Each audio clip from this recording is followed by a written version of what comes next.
for coming out this morning. Give yourselves a round of applause. You guys are fantastic. Now, we all know, and it's going to be a long day, but it's going to be a good day. And we know that our city is at what we consider to be one of the great crossroads. And it's very, very important to this union, to those of us who work inside of the schools, who work with the communities every single day. It's very important to us that we start moving in a direction that works for everyone. And I want to first thank all of these candidates who are here today. Because you all have to remember something. Being an elected official, being a public official, is not an easy thing, especially in New York City. And these people have said, we want to lead this city. It's not an easy job, probably one of the most difficult jobs in this country. So I want to thank them all for accepting our invitation, for being here, and I want to thank you all for coming here to hear their words. Now, before we start, I would like to introduce Karen Alford, our Vice President of Elementary School. Karen and I will moderate this session, and to the UFT members and our friends and partners who are here with us today. This is a dignified discussion. This is a discussion about what we think the opinions are of those who can make a difference in this city. So I want dignity and respect at all times. Is everyone good with that? Okay. I'm going to walk down there. Karen, could you introduce the candidates? Certainly. Good morning, everyone. Joining us today for our mayoral forum, we have with us Sal Albanese, Democrat, former city councilor, and 11-year public school teacher. Joining us also, Adolfo Carrion, independent, former Bronx Borough president and HUD official.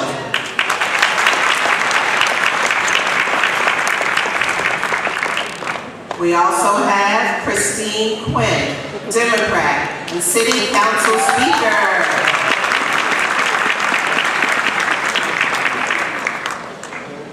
We also have with us John Liu, Democrat, New York City Comptroller.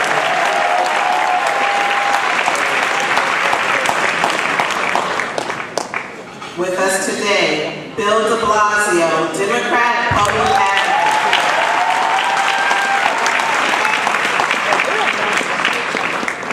And last but certainly not least, Bill Thompson, Democrat, former New York City Comptroller, and Education member. Thank you all for joining us this morning. Okay, here we go. I'll lay out the ground rules. This will approximately be an hour and a half. The first hour will be questions from the two moderators. The last half hour will be questions from the membership. There will be no opening or closing statements. I would appreciate that all responses be 2 minutes or less. We've heard a lot of your opinions already on educational issues and policies. We're looking to start drilling down now onto more specifics. Please don't take it personally if you go over. I will interrupt you. I'm just letting you know right now. Because, we have a lot of different questions out there. But again, I want to personally thank each and every one of you for coming here and doing this today. I know you do not have to do this. And again, you get all of my respect because you are putting yourself in a position of leadership. And as I said before, and I mean it, being an elected official in New York City, especially the mayor, is not an easy thing to do. So I would like to thank you all for putting yourself out there. Okay. My first question, and it will be a yes or no at first, and I will ask each one of you to answer it. Right now, the New York City school system currently has a progress report that gives letter grades. Would you continue to use it? Mr. Thompson? No. Mr. Carrion? Ms. Quinn? Not in this structure now. Mr. de Blasio? No. Mr. Albanese? No. Mr. Liu? No. The one on this hand.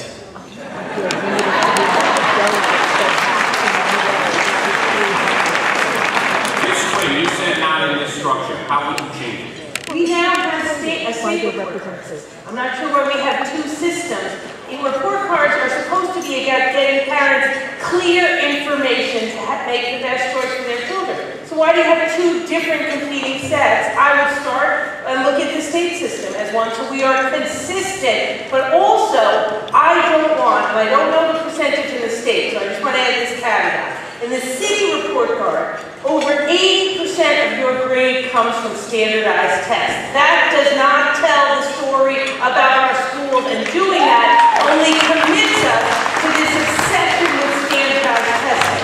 The states is very different, a lower percentage, so the states, as long as it's a low enough percentage, we need to look at that. But let's have clarity, and let's use this moment of transition to move away from our obsession with standardized testing.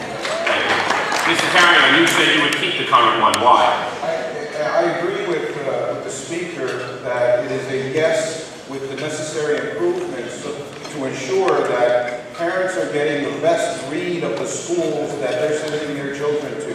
The single most important responsibility and worry for a parent is to ensure that the school environment that they're going to is going to nurture their achievement and prepare them for the future in the workforce. And so we need to ensure that there is clarity, there is consistency. Certainly we need to eliminate redundancy from the state and city level. But at the end of the day, we need to give an honest assessment for parents of the condition of the school they're sending their children to. Thank you. Question number 2. It will begin with a yes/no answer, and then we'll ask 2 of the candidates to expound upon it. Teachers complain constantly of having their classrooms turned into test prep factories. Test scores are either the only or the overwhelming factor in decisions about school closings, student promotion, gifted classes, and specialized high schools. Do you support these policies?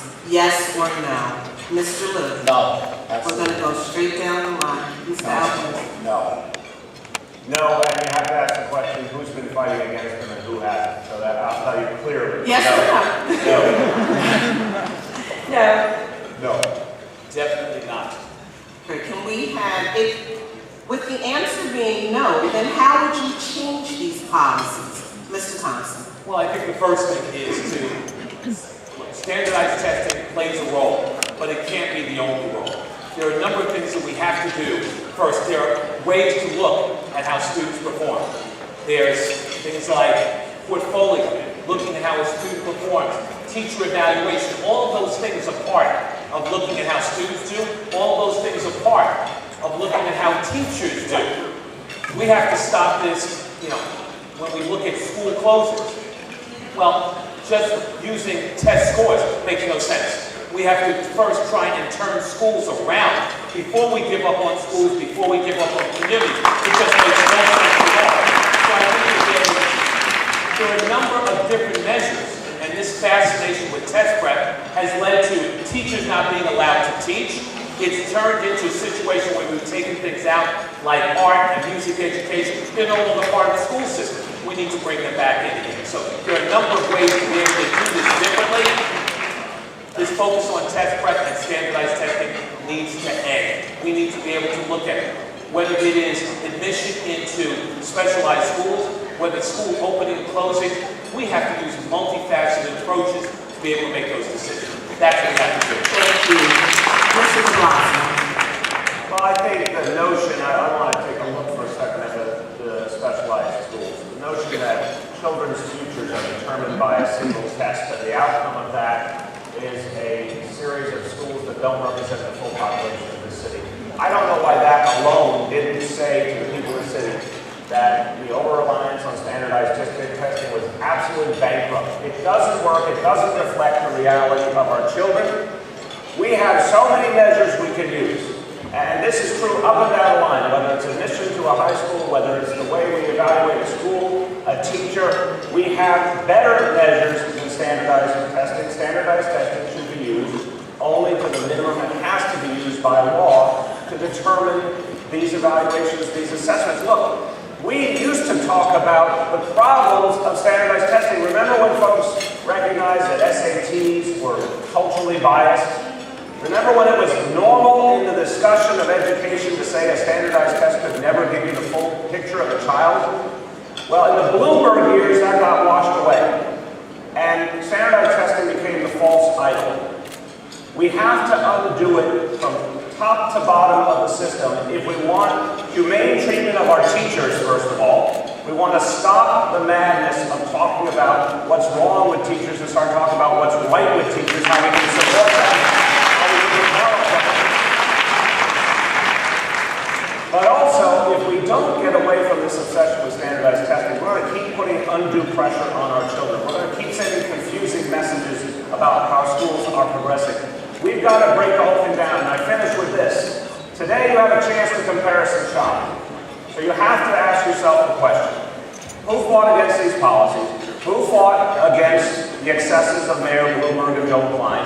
Who wanted Mayor Bloomberg to have a third term and who didn't? Who fought to stop it and who didn't? And that would give you a sense.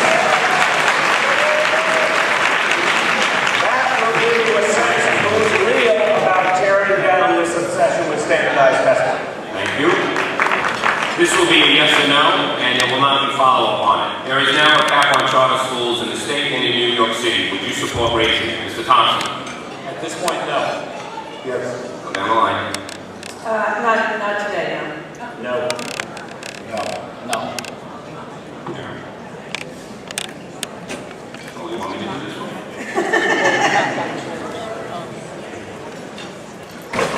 Oh. Okay.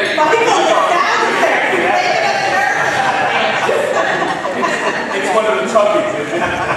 One of the tough questions. What do you think has truly disenfranchised the parents in this city? Is it the current governance structure or this administration's policies? Hold on, I'm going to start over here with Mr. Liu, and then we'll be follow up on this one. I think it's primarily the administration. Okay, I'll get okay. Administration. I think it's both. I think it's both, but I think it's more than administration. I think it's both. I think it's a combination of both. I think it's the administration. At least there's no debate that we've disenfranchised the parents, so we've clarified that. Mr. Liu, follow up, please. I think it's mostly administration. This is an administration that believes it knows anything and everything under the sun. And that no one else could possibly have any more information or know any better than the mayor's folks. Except, of course, in extreme circumstances where if they are missing some information, they won't ask teachers, they won't ask principals, they certainly won't ask parents. And I know because I've got a 7th grader in public school, and there's no mechanism by which I can even give them input. But they will ask, they will search nationwide for the best consultants possible. And bring them into the door. As they know exactly how to run our schools perfectly, and then pay them hundreds of dollars by the hour. We've got to stop that kind of attitude, bringing in these expensive consultants. Let's consult with the people who are the stakeholders in our children's education.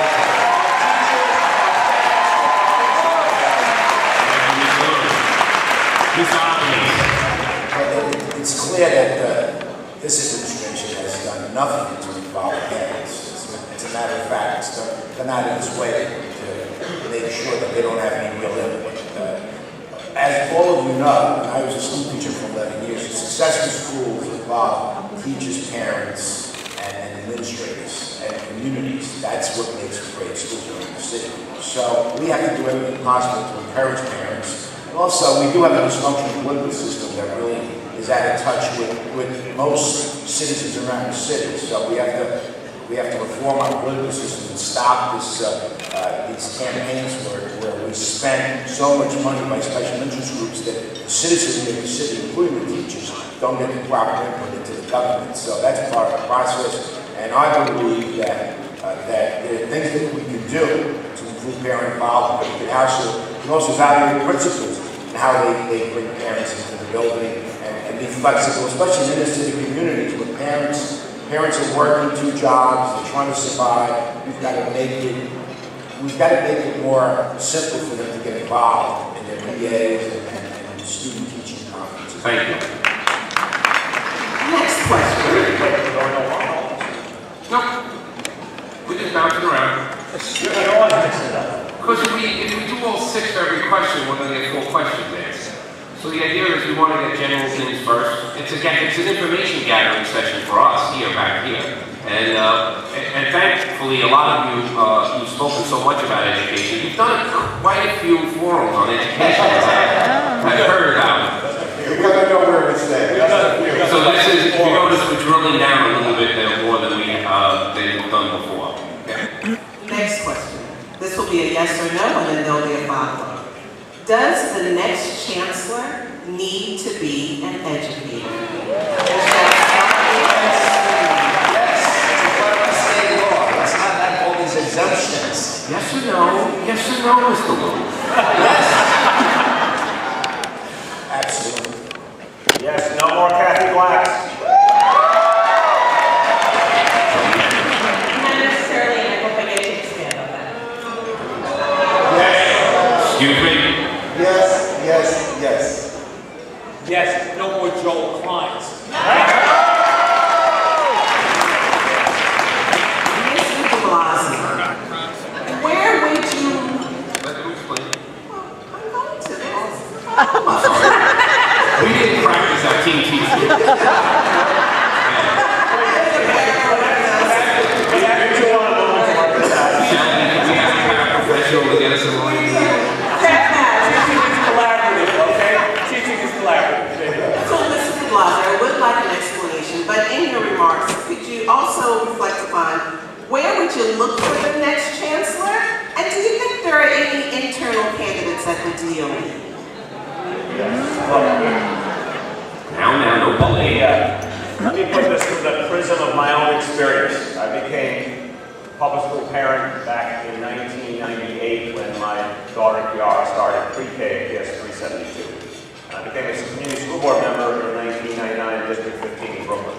I'm saying that to say that I lived and experienced a time before Michael Bloomberg and Joel Klein came here to civilize and save us from ourselves.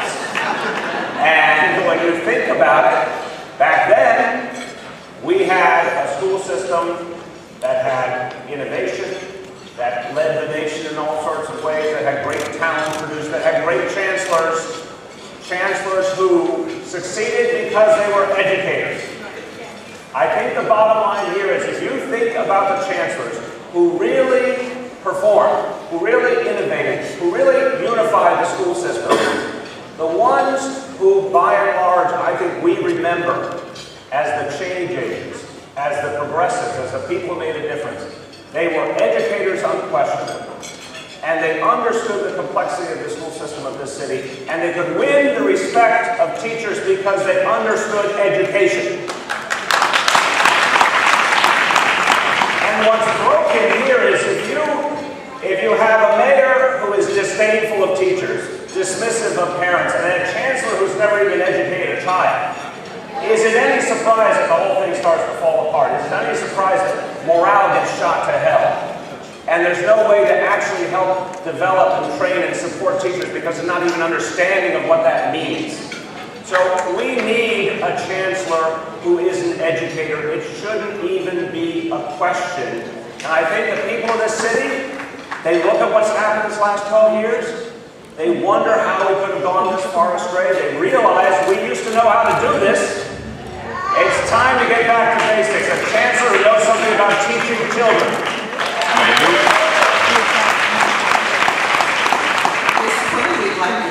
Thank you. No, I want to have a chancellor who is obviously steeped in educational experience. But I don't want to rule out today all the good advocates we know out there who may have dedicated their life to education but not necessarily taught in the classroom. Or look at somebody like Arnie Duncan, now the Secretary of Education.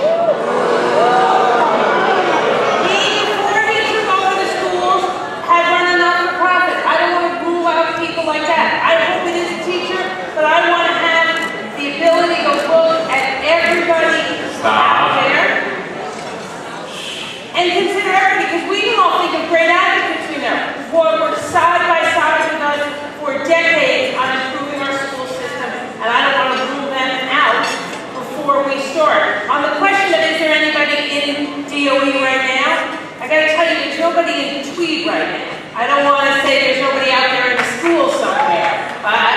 working in a school, but in Tweed right now, there's no one who comes to mind. Thank you. Okay. New York City class sizes have raised every single year under this administration. New York City class sizes have gone up every single year under this administration. And if it wasn't for the foresight of some very strong members of this union years ago to give up part of their raises to put class sizes in our contract, I am sure this administration would have no problem putting 50 children in a kindergarten. So the question before you is this: what would you do to work with this union to go to Albany to get us our contract for excellence money, which the state is no longer paying the city, and then would you actually use it to lower the class sizes it was intended for? Because this administration, this is one of my great questions, I have never lobbied with this administration on behalf of school system funding in Albany, which was a huge mistake. Mr. Thompson. Yes, I would, and We'll get to you. Carry on. yes, I would. I drive the bus to the lobby day, and yes, I spend the money the way we are supposed to. Thank you. No higher priority in Albany, yes. Absolutely. I stand shoulder to shoulder with all our teachers, and also accelerate some of Hold our it. faculty. Yes. Mr. Thompson. I think that it is clear that Albany owes us money. Albany owes us CME money. Albany owes us a lot of money these days. It is important, and I think the first that we need a mayor who doesn't say, let's fire half the teachers and double class size to the size of 50. That would be a good start. To have a mayor who believes that smaller class size makes sense. So a mayor who leads and goes to Albany, who works hand in hand with all of the unions, with the UFT, with CSA, to be able to get additional money. A mayor who stands up and realizes that smaller class size in early grades matter. It matters. If our children read on level, if our children can perform on level, by the end of the third grade, they're going to just do better for the rest of their school careers. So having a mayor who understands that for a change, who realizes that class size matters, and takes the leadership and works hand in hand to be able to get things done in Albany, I believe it's important. That's the type of mayor I want to be. Thank you. Mr. Carrier. We have to be mission focused. Everything that we do has to point toward the children and ensuring that we are preparing them to achieve, to be productive citizens. And that means every adult that touches that engagement, whether it is the central most important element, which is the parent, who's the first teacher and the last teacher, the classroom teacher, the school administrator, the principal, the local elected official, and the chief executive of our city, working alongside the organized labor that represents the teachers, all have to be aligned toward that mission. When there is misalignment, and often there is, but when there is misalignment, and we each play different roles. Your role, Mr. Muldrew, is to ensure that the teachers are represented, are protected, are sustained, and that is an important role. The role of the mayor and what I would focus on is ensuring that everybody is aligned toward ensuring student achievement. And that is the most sacred thing. So would we work together to get more federal funding, to get the state to give its fair share, to ensure that the class size is appropriate, to ensure that we're getting the earliest childhood intervention so that we can prepare these little bambinos for a successful life? The answer from this mayoral candidate is a resounding yes. Thank you. Actually, Mr. Albany, so you would like to answer this question? Yes, I don't need a consultant to tell me about, a political consultant to tell me what it's like to be in a class with 35 students. I've had 11 years of teaching. I know how tough it is to work in the city schools, the stress that's involved, even when the class size is grown.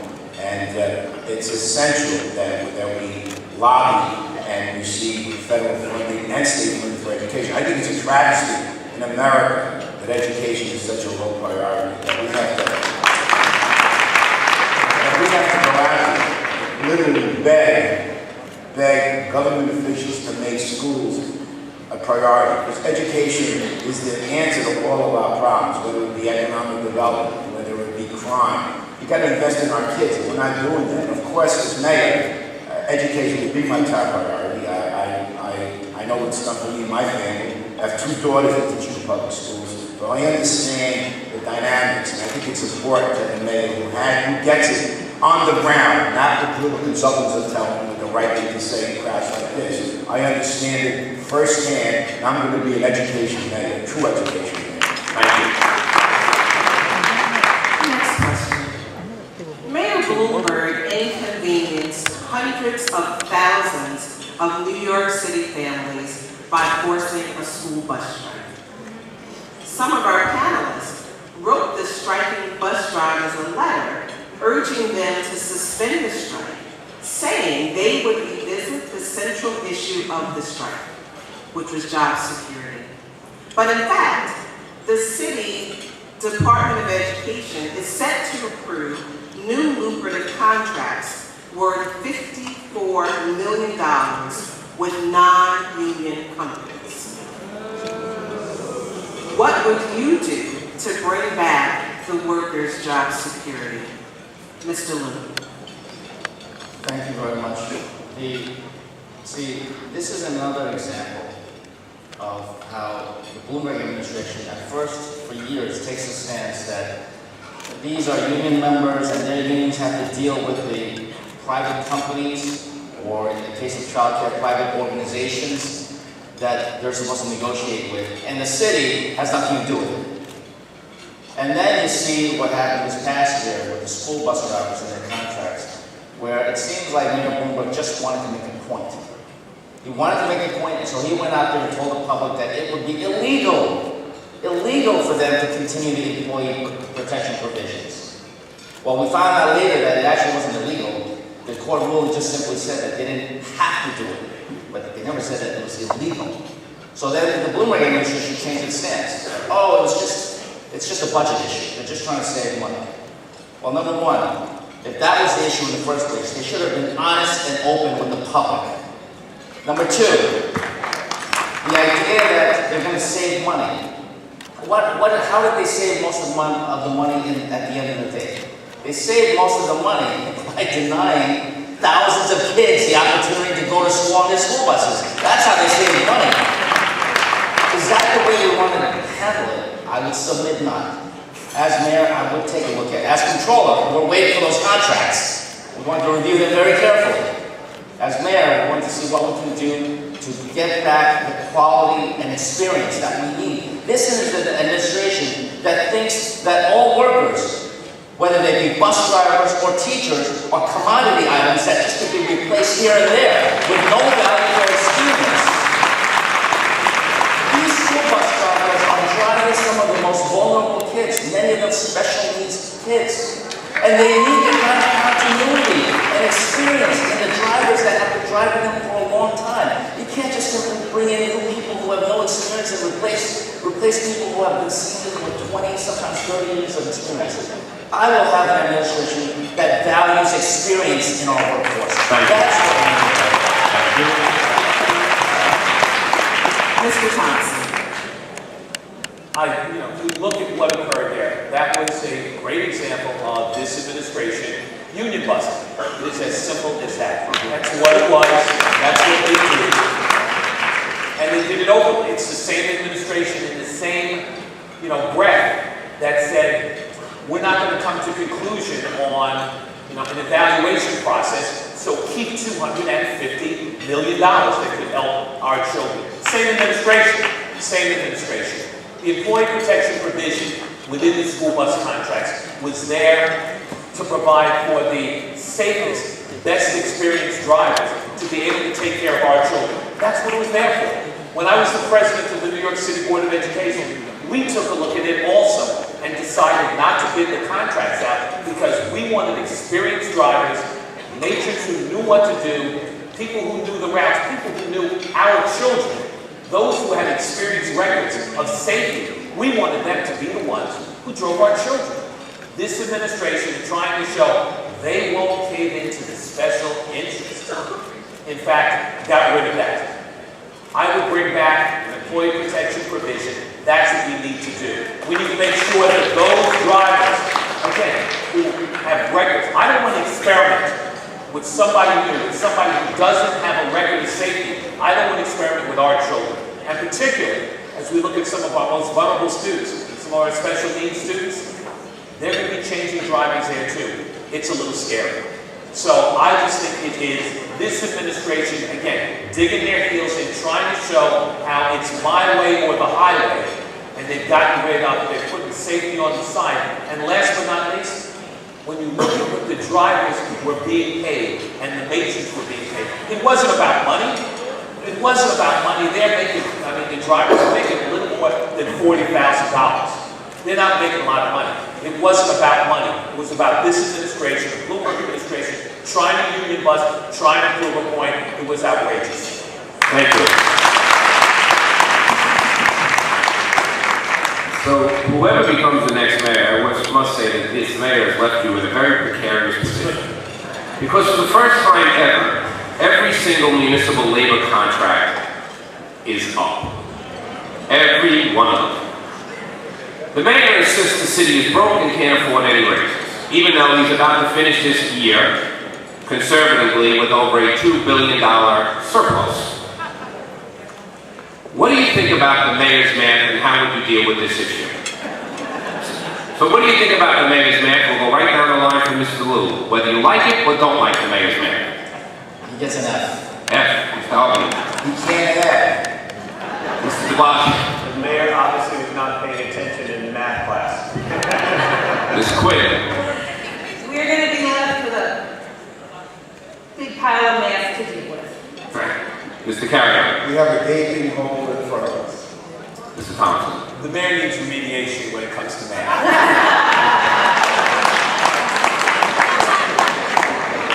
Ms. Quinn, what are your plans to deal with this situation? Well, look, whether it's the UFT's contract or, as you said, all of the municipal contracts. All, we are not, I want to be clear and on the record, we are not speaking about the UFT contract. Right. On all of these math, and all of this math. One thing I know, if you look at history, is that the unions are always willing to come to the table and negotiate and work. Whether that was a couple of years ago when we needed help preventing and stopping 4,100 real layoffs, or a different union last year when we needed help stopping the layoff of hundreds of paraprofessionals in our schools, or we go back to the 70s and the fiscal crisis when unions came to the table and saved the city. So when I'm mayor, we are going to come to fair contracts that respect and recognize workers. You're not going to have deputy mayors giving speeches in ballrooms telling city workers they're lucky to have a job. We're lucky to have you working for the city of New York. That's the way negotiations are going to occur. Let me also say, my father was a shop steward in his union. And let me tell you, his union never negotiated their contracts in public, and we're not going to do that here either. We're going to go into a room, the mayor and union leaders, we're going to put everything on the table, and we're going to stay in that room until we get a fair contract. And there's often a vilification of workers, as if you want us to spend more money than we have. It's your taxpayer dollars. You're not looking to bankrupt the city. What good would that serve you or your students? None at all, but you need to be paid fairly and respectfully in your work and in your retirement for what you have done and what you do for the city of New York. And in this case, it's where it's going. Thank you. Mr. Thompson. I'm sorry, Mr. de Blasio, I'm sorry. It's got the bills confused. It's the bill thing. First, I got to give this a moment of historical perspective. I think it's fair to say that not only does the mayor need help with math, but he got increasingly irresponsible in his third term. And that may be because he shouldn't have had a third term.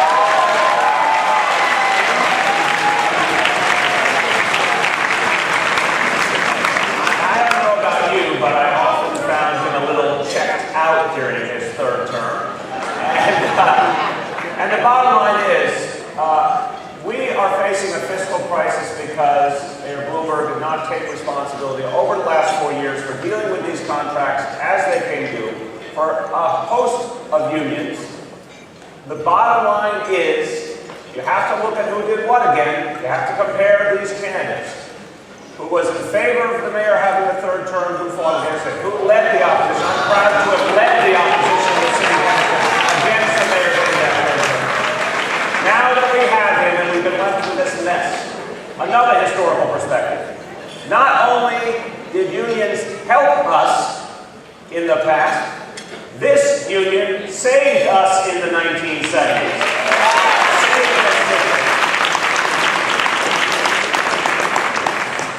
Michael, don't let your head swell when I say Mr. Shanko was a great leader who helped us out of that crisis. We got another great leader here who's going to help us out of this crisis.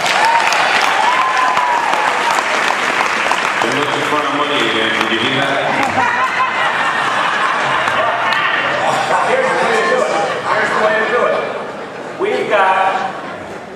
We have to have this union, which has so many meaningful needs, because you have been, let's be real, you've been treated so poorly for 12 years.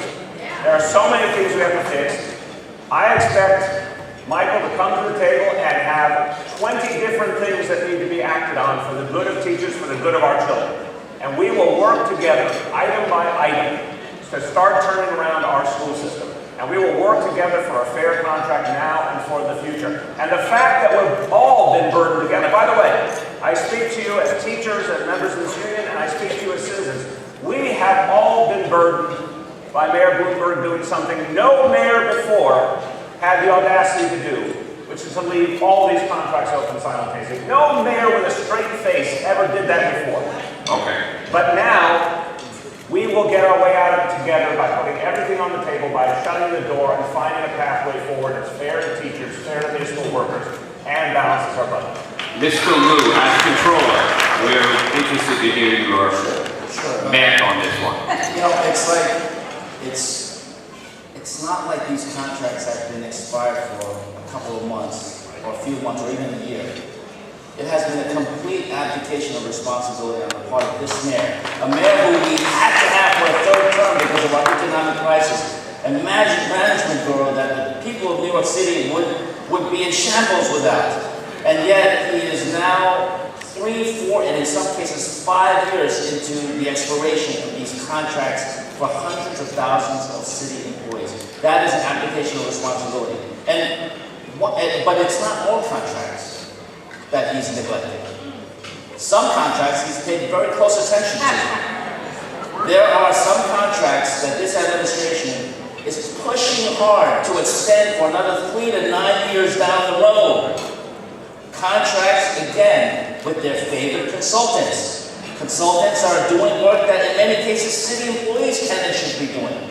But this administration wants to perpetuate that many years into the future. So it's not all contracts that they're not paying attention to. They're paying attention to their pet contracts, and that is absolutely wrong. What do we do going forward? We've got to cut out the fat in the city budget. There's a lot of fat, especially with regard to some of this outside consulting that's being paid for. Let's get rid of that. Let's get rid of that. It will save us billions of dollars. We can also look to see what monies can be recovered, even retroactively, to pay for the bill that is mounting as of December 31st, 2013, with regard to the expired contracts and the retroactive pay increases that under his administration, in the first 2 terms, he always granted in the collective bargaining process. And it's only been the last few years where he said, absolutely not. It's not going to be everything. It's not going to be zero. I know that people want to, we can't have everyone answer every question, I'm sorry. Okay? Karen? Would you allow co-locations without local approval? Yes or no? We're going to go straight down the line, beginning with Mr. Thompson. First thing, no, and right now I support a moratorium on co-location.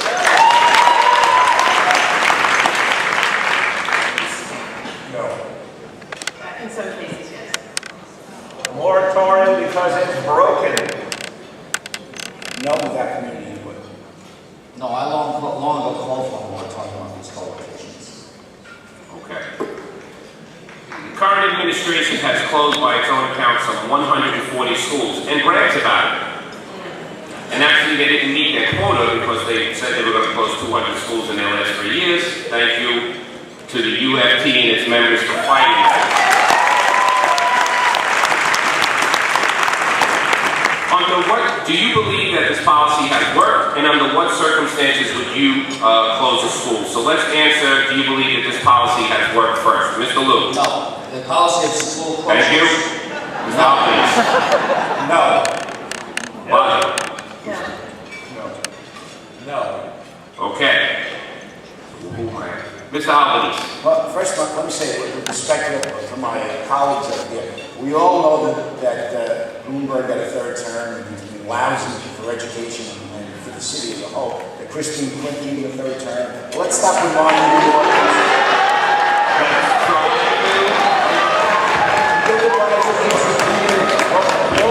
all I'm saying, Michael, is that let's focus on what we're going to do going forward. We all know what happened. Let's not rehash it. Let's get into the issue. Very well done, Mr. Albanese. It's quite clear to the theater, but we're not addressing the issue. We're spending a minute and a half bashing Bloomberg and reminding everybody about Quinn. Let's get to the topic. I think you should take your whole location, school closures has been a disaster. They destabilize communities, they hurt students, they make good teachers reapply for their jobs. It should be the last resort, not the first resort. Mr. Carrion. I think there's been a lot of well-intentioned initiatives and policies over the last 40 or 50 years under the cloak of reform that have failed miserably. This is one of them. And I will tell you why, Mike. We've allowed experimentation to sacrifice, and under the cloak of innovation, to sacrifice the good, quality neighborhood school, the community school that has worked for so many generations. I'm a parent of 4 children. I have 4 bambinos. They all went to public school in New York City. I went to public school in New York City. My 3 sisters went to public school in New York City. My kids are a resounding success today because of New York City public schools and good neighborhood schools. So the commitment has to be to make every single neighborhood school as the trophy that is now being showcased to the world that the charter school has become. The charter school has become this thing to point to that in fact only touches 3% of the children in the city of New York. Only 3% of the students. Now, have we tested good ideas there? Yes. Have we tested innovation? Yes. Have we tested the patience of the teachers and the union? Yes.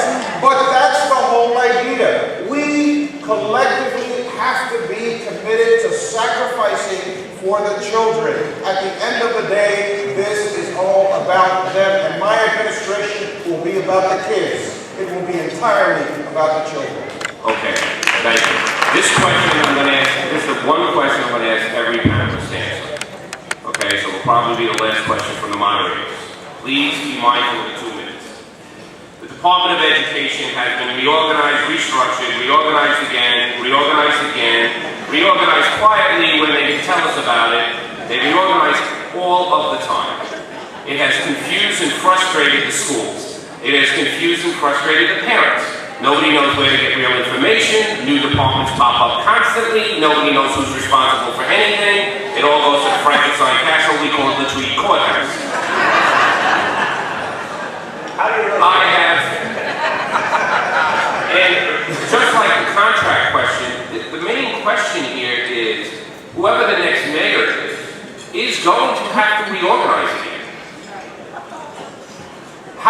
What are your thoughts about reorganizing the Department of Ed? Give us a couple of insights to process, and if you already have some ideas on things you're thinking about. Mr. Thompson. I think that as you look at reorganizing, and the first place is starting to look at the Priorities Education Panel. I don't need, as mayor, as I said, I don't need to have a majority. I can have one less person on the board than, if it's a 13-member board, I need 6 people.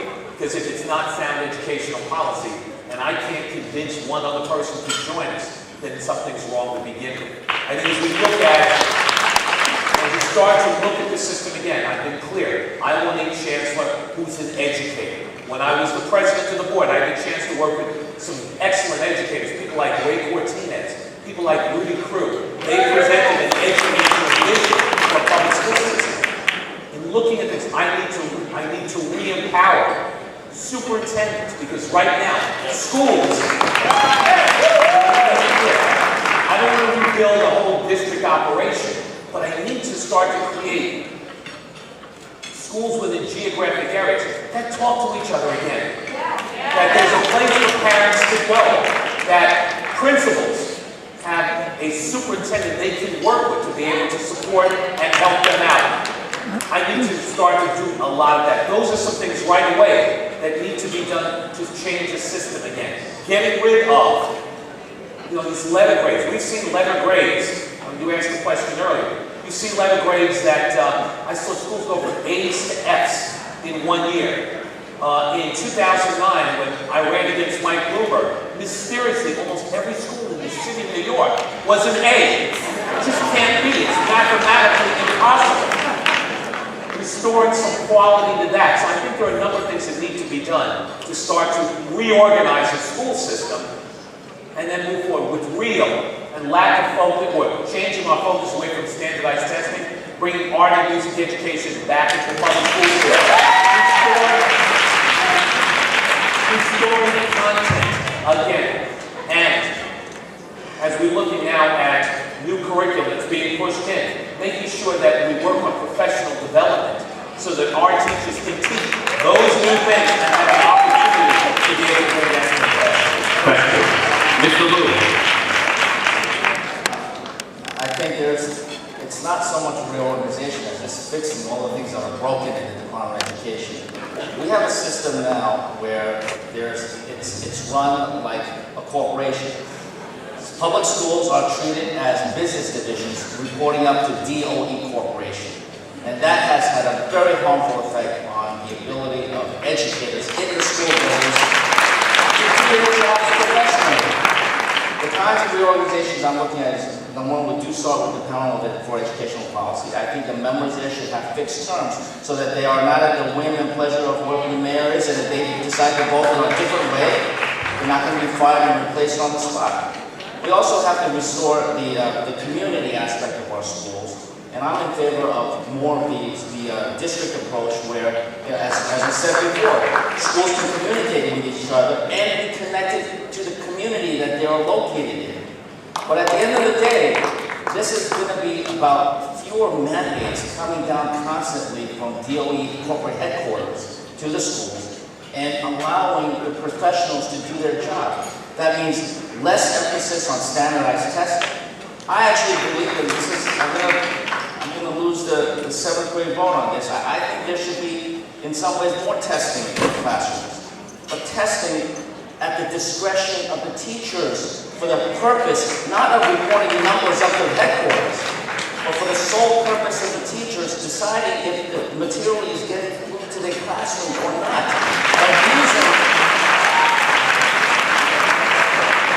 Using quizzes or pop quizzes as a diagnostic tool, not as something to justify the results of that classroom. So at the end of the day, I envision a structure that is focused on one thing and one thing only, and that is letting teachers teach. Mr. Thomas. You always go to the bed and look at the bill, that's all. Very nice. First of all, I think teachers have an extraordinary ability to tell the difference between a truth and a lie. And don't listen to anyone's words, look at their actions. So I simply say to anyone who doesn't want to talk about the history of the last 4 years or the last 12 years, why don't you look at each and every candidate Look at what they did. Don't look what they're saying now, look at what they did. Did they challenge when the mayor, when the chancellor were doing the wrong thing? Did they stand up? Look, I was outside Wadley and Brandeis and PS 114 in Brooklyn and Marcy fighting against closures and co-locations that were wrong. And I stood up time and time again when this administration tried to attack teachers, tried to disempower parents, etc. Look at the record of each and every person up here before you decide. That's all I can say. Were they real? Did they stand up, or did they just talk about it? Now. Reorganization, please. Yes, sir. Thank you. Thank you, teacher. First of all, we need to try and do this once. Here's a crazy notion. Once, and then stick with it for 8 years. Because the on again, off again has hurt us all. And I think that was part of the problem. I don't think the folks at Tweed understood that they kept changing up on all of us, parents and teachers, and making it impossible for all of us to support our children. So you do it once. Second, districts matter. I was on District 15 school board. Districts matter. We need to find a way to get parents to be able to talk to someone at the district level, teachers, principals relating to leadership at the district level again. We need big decisions like our curriculum to be done in consultation with teachers and parents. If you consulted right away, we would get away from high-stakes testing and we get away from the culture of test prep, because the actual consumers, the actual practitioners would tell you it doesn't work. So right away, change the structure to talk to the people who do the work and make the decisions with them. That's a whole different approach that would change education in this city for the better. I want a PDP that can actually debate and challenge the mayor. I want community education councils that play a role like a community board does in land use, a role on decisions about school closures and co-locations.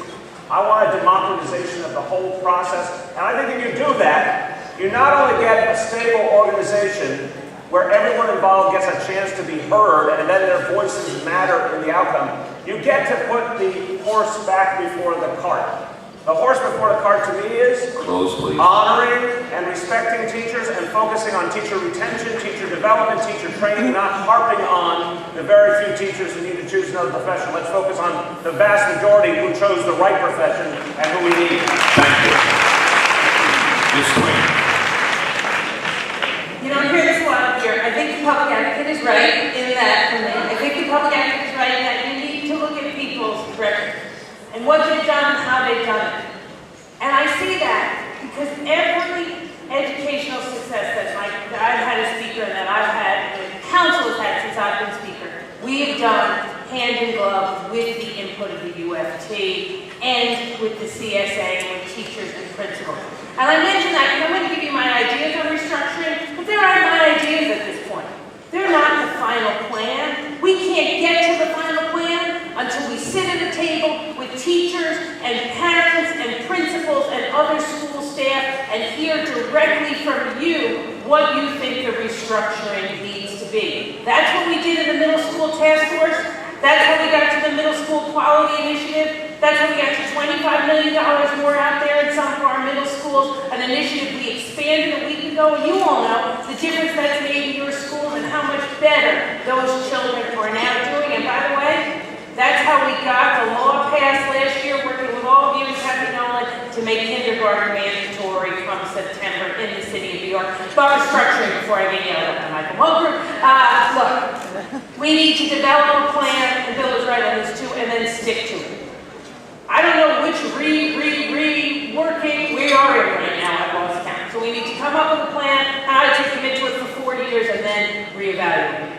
2, we need to, and I hear a lot of agreement on this, it's a good thing, move back to empowering them, not recreating school boards, but the districts. Having a geographic structure matters, and I would move away from networks. If schools want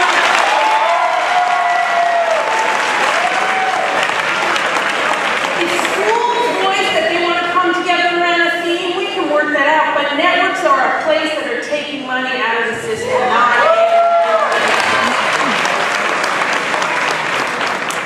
Two, we need to move to a system in our restructuring that doesn't live and die by test scores. You'll see that by changing report cards as we've talked about. You'd see that in a plan I put out In my gifted and talented plan, I want teacher, a plan that was just today criticized by the New York Post. I want teachers to have an opportunity to suggest what children should be into gifted and talented. We need a restructuring that honors the voice of teachers and principals, and we need a restructuring that recognizes money needs to be going into the schools and out of Seneca. Thank you. Mr. Carrier. My full embrace of the community school model would be the foundation for my administration's reorganization of the schools. We need to bring all of the stakeholders together around the school, having the school be the magnet for the school community and neighborhood life. Look, we're a city of immigrants. My folks came here in the 1950s from Puerto Rico. They were English language learners living on South 2nd Street in Williamsburg. We moved to the Lower East Side. We moved to the country in the Bronx and bought a row house for $28,000. The ability for us to embrace those new arrivals, and they come in the tens of thousands. The city is and ought to be and continue to be a magnet. Our ability to integrate them, process them, educate them, and prepare them for the global economy and to be successful citizens has to be centered in that neighborhood, and the structures have to be such that they are supporting the activities. So we're talking about, look, and there's another element here that we often forget about, and many of you are there on the front lines in front of these kids trying to prepare them. But we have gridlock in sectors of our population where for generations, absent of all that we've tried, these kids are stuck in poverty. They're hungry, they're poor, they're sick, and they are in broken schools with very lowered expectations. So everything that we do, including incorporating healthcare services, social service, job training for their parents, athletics and arts in the schools, 7-day-a-week activity in those schools. All of that has to be part of a restructuring. Otherwise, we're just kidding ourselves. And at the end of the day, look, we're going to fight. We have to fight. The mayor has to fight with the unions. The mayor has to also partner with the unions. The mayor has to fight with the business community to ensure that they're doing the right thing. And you have to hold us accountable. So the structure that would come of a carry-on administration would be one of high accountability, and let's set aside all this bravado and negotiating in public and calling each other names. The kids are waiting for us to act like grown-ups. We thought it would be appropriate to finish with the teacher, Mr. Howard. Thank you. And I'll stick to my 2 minutes, Michael. I appreciate that. The first thing I'm going to do is appoint a visionary as my chancellor, a real educator. My favorite chancellor that I worked with when I was a council member was Tony Alvarado, who we helped to create high school telecommunications, arts and technology, very responsive to communities. And as we reorganize, the chancellor has that vision. We'll put into place a system that parents and principals know who to go to when there's a problem. These networks just aren't working. We've got to empower superintendents, have real district input, community councils that have real influence in terms of giving input to principals. You have to have a PET panel, which really makes a difference with parents on that panel with fixed terms. The mayor simply can't dismiss. We can provide real good feedback to the chancellor and to the mayor. And the other thing that we need to address is, I want to combine all the early education programs of the Department of Early Learning within DOE. What we're likely is that poverty causes stress causes developmental issues. The first 3 years of a child's life are pivotal. We've got to start working with these kids in low-income communities when they're born. First 3 years, they come into our school buildings at 4 or 5 years of age. They're so far behind. Many of them never catch up, and teachers get scapegoated, which poverty has that kind of adverse impact on these kids. We know what works, but we've got to put some resources into I want to establish pediatric wellness centers in low-income communities where parents, teachers, and doctors work together those first 3 years. Thank you. So now we're going to move to the. Okay, you go back. Microphone 1 is to your right, and microphone 2 is to your left. We're going to start on microphone 1. We'll figure out how to do this as they ask the questions. I don't know if they're going to ask specifically of one person, or if not, we'll try to moderate it and move quickly. But I would ask you all if we can now keep our questions answers even more succinct, because we ran a little bit over. Mic 1. Good morning. I am fortunate enough to work in one of the community. Sorry, I'm going to interrupt you. Could you introduce yourself, please? Name and schools. My name is Sophia Montes. I am a teacher at PSAT in the Bronx, one of the community learning schools. This year, we have been fortunate to implement many programs thanks to this initiative. Programs which have helped enrich our children's lives through the music and arts, which we know are missing in our education. We've also been able to provide our families with technology classes, health classes, classes to help our parents understand the new Common Core learning standards, as well as supplemental meals once a month. We've also been able to give our children, Question, fourth please. and fifth graders, eyeglass care, where they receive new eyeglasses. My question to you is, this upcoming year, if you are elected mayor, how would you support this initiative? You know, let me go to the. Well, I'll go 1, 2. You want to go first? Go ahead, Mr. By expanding, I mean, it is, and as you look at it, those are things that work. They bring the parents, they bring the community into the school, they benefit the community, they help to empower the community in so many different ways. It's great for our children. Health, content, so many other things. That needs to be part. Feeding our students in classroom in the morning. Those are things that really benefit our young people. It's important to expand it. It's something that I believe in, and as you point out, it's working. It's in your school, it's working. I would venture the scores that that performance by students is going to go up. That's what we need to do across the city of New York. We need to expand it. We need to recreate what works, expand it. The things that don't work, we need to be able to move on. So it's a great idea. I support it. I want to expand it. That's the very. Do you want to answer this? Because you did already tell us about it. If you want, you can take the time. I just want to say, look, this is the very essence of the city school model. And if we're going to rescue this generation and allow for a workforce that is domestic, that is from New York City, to enter the real job market and success, this is the only way we're going to do it. So I would fully support it. This has to be scaled up across the entire state. We'll just bounce it around. Ms. Quinn and then Mr. Liu, and then the next question, if it's open, I'm going to go to you two gentlemen. Thank you. I agree I was expanded, and I say that as someone who was here a year ago at last year's spring conference announcing a partnership between the City Council and the UFT, where the City Council put out a grant that this year is helping us plan on exactly how to do that. So I made that commitment, building a commitment I made a year ago here. We all went out and visited some of these models in Cincinnati, and it is remarkable. And I also just want to say, as we build new schools in the city, we need to make note what they did in Cincinnati.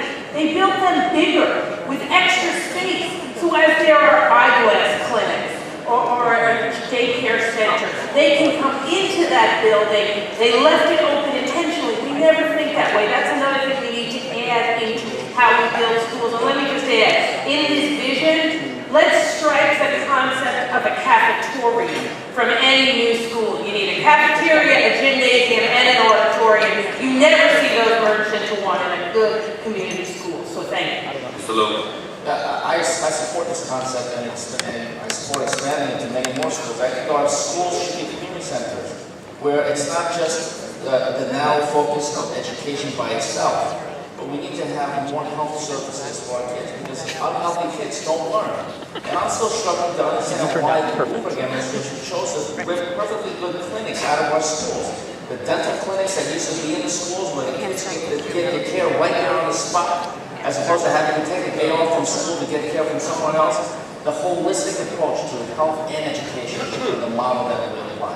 And the schools should be treated as community centers. During the school day, obviously focus on education, but hours before and many hours afterwards, it should be an asset for the entire community to get job training, to even get tax assistance, all sorts of information that the school can be a center for everybody in the community. Thank you, Mr. Lou. Microphone 2. Yes, hi, I'm Greg Lundahl. I'm a teacher at Washington Irving High School. Eva Moskowitz decided she wanted to go into Washington Irving High School. She was rubber stamped by the PEP panel, and she moved into the best part, or the best part of our building. The question I have is there anybody up there who would give New York City away to their friends like that? And Ms. Flynn, particularly, what do we think about Eva Moskowitz, who's not here?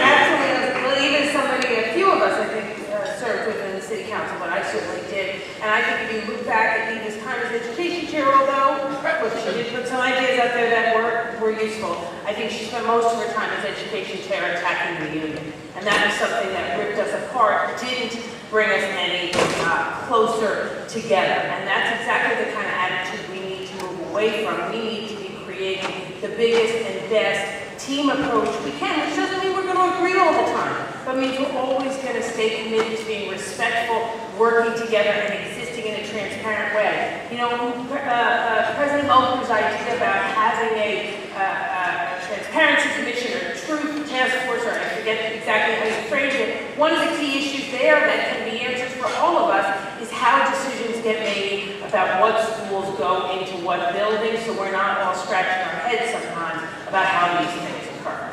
Mr. Tabati. I hate to inconvenience everyone with history and truth, but let me just do this for a moment. I remember in 2001, it was Christine Quinn, Eva Moskowitz, and Gifford Miller who formed an alliance to elect Gifford Miller Speaker and to make sure Eva Moskowitz would be education chair.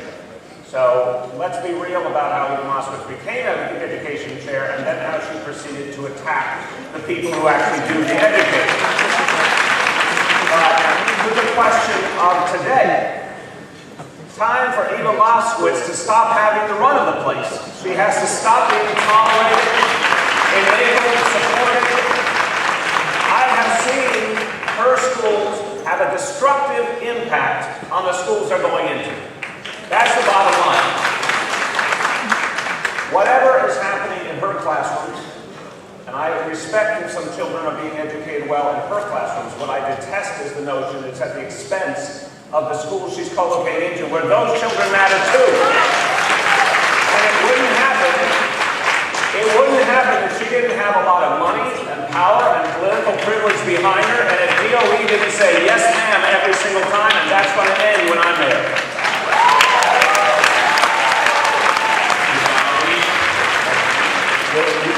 My focus would be to focus on the 1 million students in this city, not the 25,000 that attend charter schools. That's a drop in the bucket. If we want to turn our schools around, we have to make sure that every neighborhood school excels, and that's my priority. And nobody should move into a building, especially a charter school, without the approval of the teachers, the principal, and the community. It's outrageous that they push these programs into a school like Washington Irving, where the public school students get the short end of the stick. It's just outrageous, and it won't be tolerated in our police administration. Thank you. Microphone 1. Good morning, I'm John Marvel, teacher and chapter leader of the Actors District 79. Take a look out here. Most of the people are teaching. They are currently demonized, hated, abused, blamed for every problem in New York City, for every educational problem. Organizations like Student First and other for-profit organizations, sometimes funded by this man, have said that these people are not only responsible for what's wrong in education, but probably, quite frankly, for everything else wrong in America. So my question is, are these attacks justified? And second, if not, what is your remedy?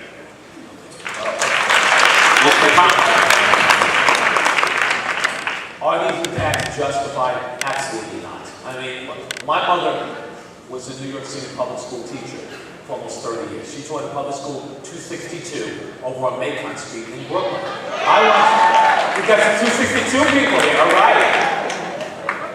She gave, when my mom was alive, when she was a teacher, I used to watch how much she gave to her children every day, how tired she was when she came home each and every evening. I used to wonder, did my mother have a sleeping sickness or something? Because she used to fall asleep 5 o'clock, 6 o'clock every evening. It's because how hard she worked. Teaching is probably the toughest job in America.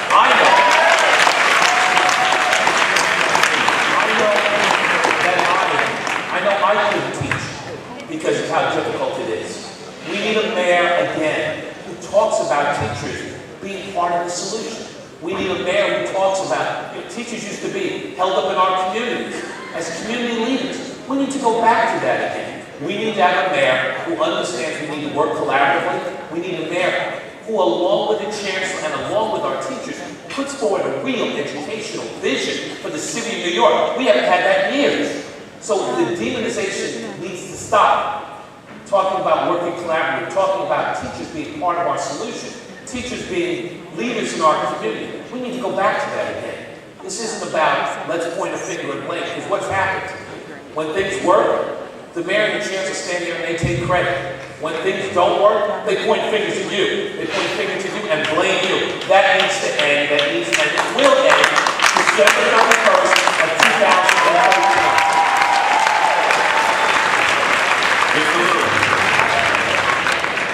I immigrated from a country that has a national holiday called Teachers' Day. Everything is shut down. This is what our teachers are treated as in other places in the world. And for some reason in the city of New York, they get blamed for everything that goes wrong.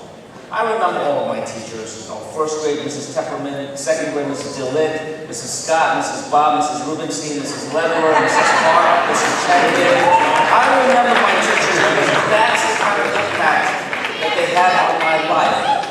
And so we should be upholding our teachers, not blaming them for what they do. And it starts with how we run the schools in the first place. What I started talking about earlier, about how the corporate model is not serving our kids. Our kids are being treated as if they're widgets, and our teachers being treated as if they're assembly line workers manufacturing these widgets.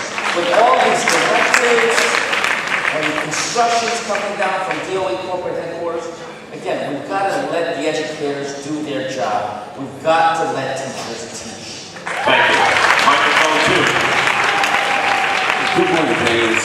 Rob Kirk, chapter leader, Community Health Academy of the Heights. My question is, the UFT's new community learning school model provides essential health and social services to parents and students right in the school. What will you do if you become mayor to support that movement with the UFT and their efforts?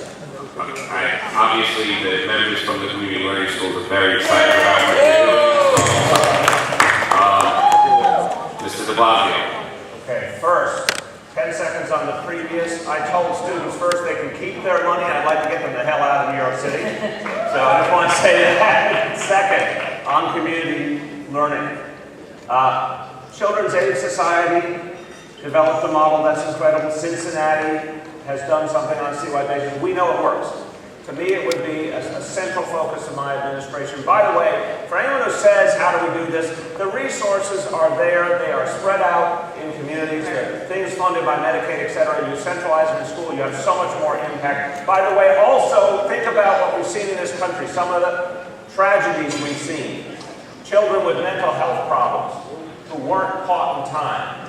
And some horrible things happen down the line. If mental health had been in those schools, if those services could have been there for children, if families were brought into the process early, I guarantee you some of those things might not have happened. So I think the model is incredibly powerful, but I think we need to go one step further.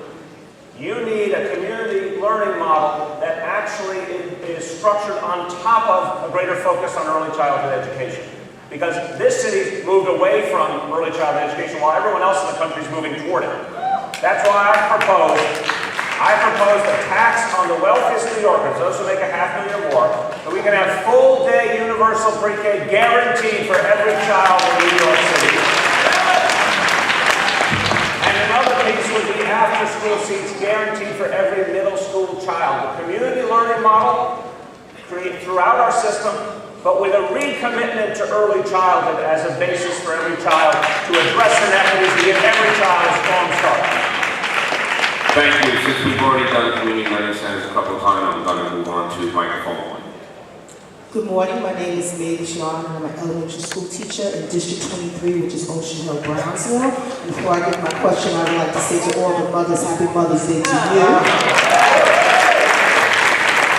And we're also in Teacher Appreciation Week, and I just want to say to all teachers, I am proud to be a teacher. There's nothing I would like to do than be a teacher, so Happy Teacher Appreciation Week. I heard this word amongst the panel about curriculum. If I was a Boy Scout or a Girl Scout, and if I was in the woods, and I didn't know where to go, I would be given a map. And if I were a doctor, and I went to medical school, I would not be expected to bring in a heart monitor, to bring in the table, the things that I need. So I'm a teacher, and so I need a curriculum when I teach.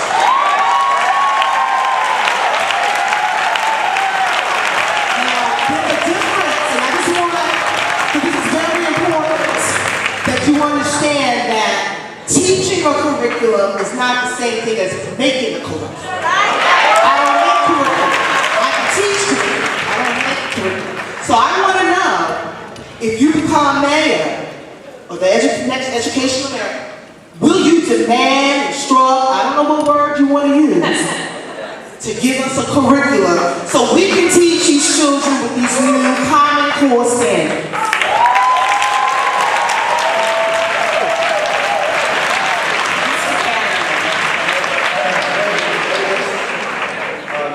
First of all, thank you for your enthusiasm and your passion for this. I'm a former school teacher. I taught 7th grade in the Bronx, District 10, when we had districts.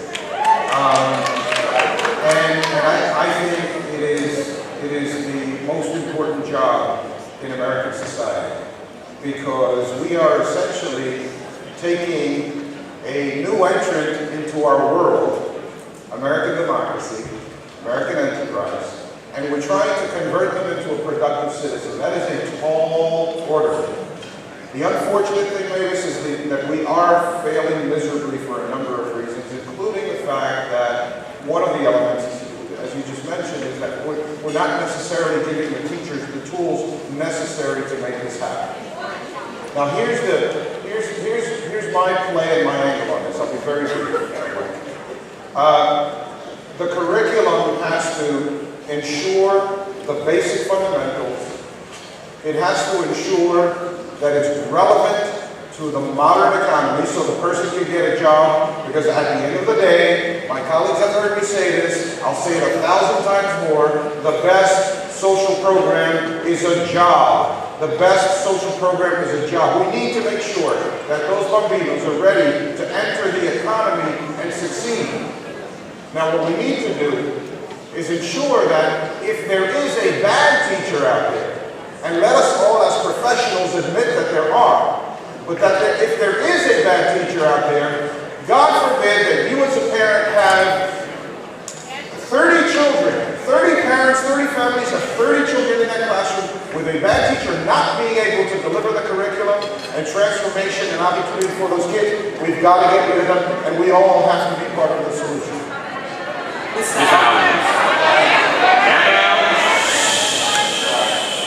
Yeah, absolutely. You will have a curriculum without this administration. We're using every chance, but I'm also not going to micromanage what you do in the classroom. I'm not going to have you, act every day. I've got to do X, Y, and Z. And if I deviate, I'm going to get into trouble. Doctors, teachers are professionals. We are professionals. Doctors, lawyers, nobody's in there micromanaging what they do. You have obviously know what they have to do. It gives you need flexibility to do it in the classroom. You shouldn't be micromanaged to the point that it destroys morale and destroys your own creativity. Right now, I'll do a quick I'll just editorialize quickly. I understand I'm up on time. I see people looking at me.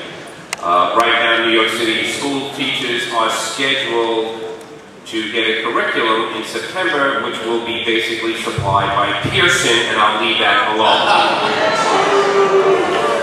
I got something to say. Okay. I'm sure you all know after yesterday's latest debacle. All right, they told us 5 more minutes.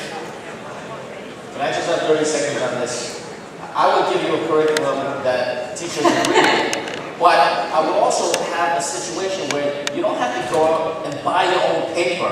You don't have to go out and buy your own books. You don't have to go out and buy the necessary tools that you need to be a teacher in your classroom. Thank you, we appreciate that very much, Mr. Coach. Hi, Stuart Kaplan. I'm a high school teacher at High School for Public Service in Washington Heights. So currently, as you may know, the UFT and the city are negotiating a teacher evaluation. You may know. What do you think the most important components are of that evaluation? And what would you do as mayor to make sure that this evaluation is used not as a gotcha system, but as a way to help develop teachers and also help support teachers?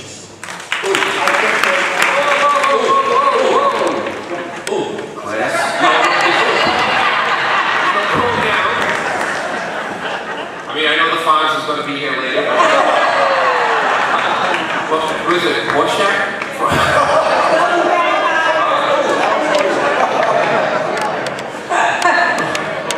Ms. Quinn. You know, first of all, the teacher evaluation that we put in place cannot have standardized test scores as its most significant factor. It cannot be based on standardized test scores, period. They'll play a role, they play a role now, but they should play a minimal role. It needs to be about other input from peers. It needs to be about observation. It needs to be about parent input. It needs to be about principal input. It needs to be a multi-factor system. And it needs to be structured in a way that teachers who have a large percentage of English language learners, a large percentage of special ed children, are not penalized for having those students in their classroom and how they're evaluated. It also needs to be structured in a way that isn't designed to push out teachers who've been in the system longer and may therefore have a higher salary. This cannot be a way to reduce the amount of money we're spending on teachers. The state is headed in a much better direction. Let me also say it should have a sunset clause. We passed almost every significant law in the city council has some type of look-back opportunity. Because whatever we get to, it's not going to be perfect. It's a system designed by a human being. But it's an incredibly important thing that we need to have an opportunity to go check. Let me also say, I also want to put in place a teacher mentor program where we take the brilliance we have in senior teachers and give those teachers, if they want, an opportunity to go in, take a break from their classroom, partner with first and second year teachers on the job in their classroom so you can teach them, no disrespect to teacher colleges, more than they ever learned at a teacher college. Then we're going to see retention go up. It would just be part of looking and thinking of evaluations differently and more comprehensively moving forward. Thank you. What we're going to do is, this will be the last question, so the people with the microphones, you can sit down. What I want to do now is, if the rest of the panelists could answer, but quicker. You didn't know we just changed the rules. You kept under 2 minutes, you were fine. Mr. Thompson. It is important that we have a multifaceted teacher evaluation structure in place. Principal observation, standardized testing, peer review, a number of different things need to be part of an evaluation process. And then, to be used in that evaluation process to identify teachers who need support, who need help, who need additional professional development. And one of the things that I've always been concerned about, principals have been put under pressure because of the focus on test prep to get rid of experienced teachers. My daughter taught for about 4 years. She was a younger teacher. They could get 2 inexperienced teachers for the price of 1 experienced teacher. We need to make sure that that doesn't occur. We need experience in our teachers. And one of the worst things is, because squeezed out. We can't allow that to continue. So it has to be a multifaceted approach, something that unfortunately we should have been able to agree on with the union and the mayor. Let's go back and get our $250 million back and get this right. Thank you. Mr. Carrier. We know that standardized-based evaluation, score evaluations are not the full measure, and certainly are a weak measure of testing, evaluating our teachers and making sure that at the end of the day, our kids are getting a holistic education that's delivering for what they need. So obviously it has to be a much more complex, professional, peer-based evaluation system. But the one standard we cannot give up on is getting the best possible professional in front of that classroom of children that are waiting for the opportunity to succeed. And we have to be, look, you know, I'm a former school teacher, I'm a parent of kids that went to public school, I went to public school.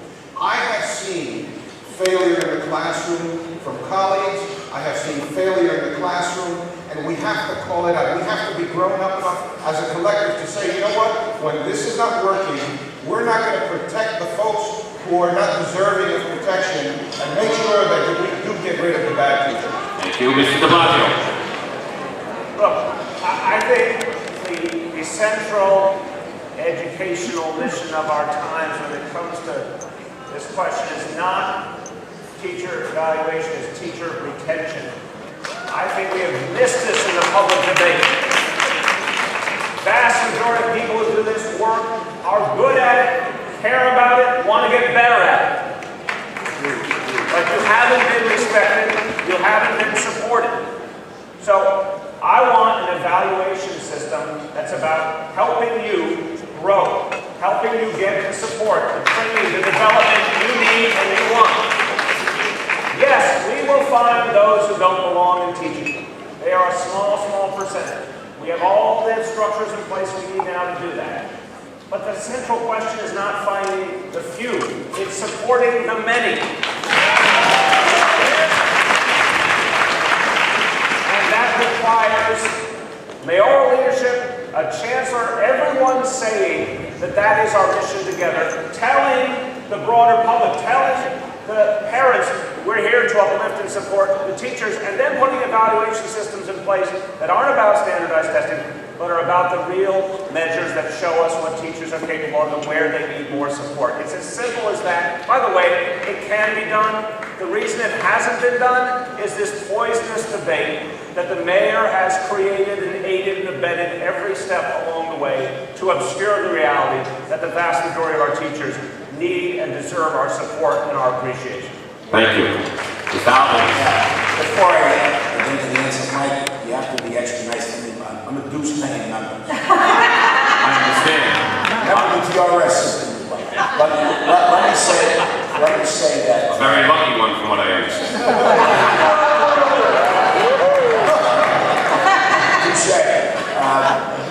Let me say that the evaluation system as it stands is making teachers, it's demoralizing the teachers. It feels like a gotcha system rather than a diagnostic tool to help them make better teachers. I want to spend a lot of time as mayor making sure that my chancellor focus on teacher retention and also teacher support and development. I remember walking to John Jay High School, my first job, and they gave me a lesson plan, but they said, good luck, Mr. Allen. It's a simple swim. There was no support, no mentoring. You know, it takes 7 years to become a really good teacher. To really give me feedback and mentoring, I'm going to make that a major part of the chancellor's mission. Also, I'm going to work with deans of education to make sure the student teaching experience is extensive, like a doctor who's doing an internship. So when they get into that classroom the first day, they feel comfortable about teaching, they really know how to do it. That's why we're losing so many of our good teachers. 2-3 years into it, they're going well. So we need to focus on that. Thank you. Mr. Lou. Stop sending me a text. Besides my second regular basis. And I certainly want to give a shout out. I certainly appreciate all the teachers, but we want to give a shout out to our teacher trustees, Mel, Sandy, and Mona as well.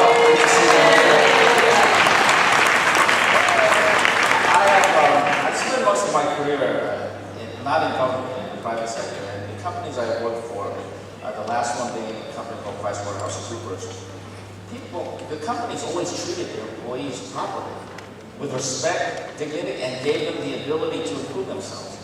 And that's what the evaluation systems always should be about identifying strengths and building on those strengths, and identifying weaknesses and helping professionals improve on those weaknesses. That's what the basis of a teacher evaluation or any kind of evaluation system should be about.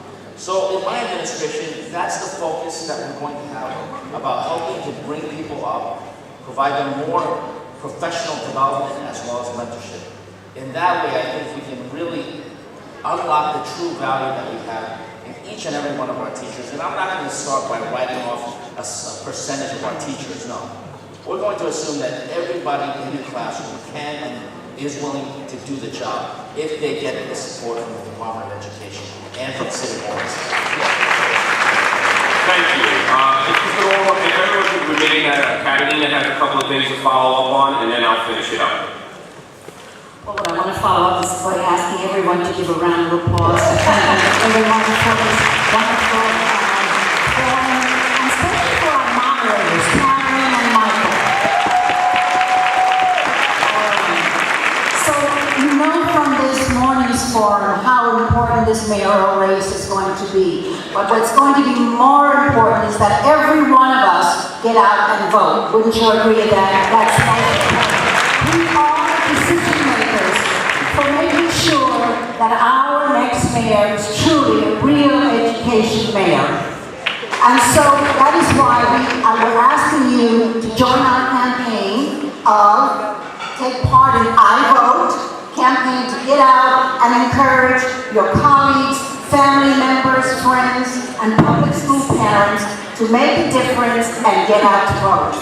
In the lobby, you'll see on the left-hand side these beautiful balloons that have been created into the American flag, and that is where we would like for you to stop in, get your buttons, get the posters, and you'll have an opportunity also to be interviewed and give your special message of encouraging everyone to get out and vote.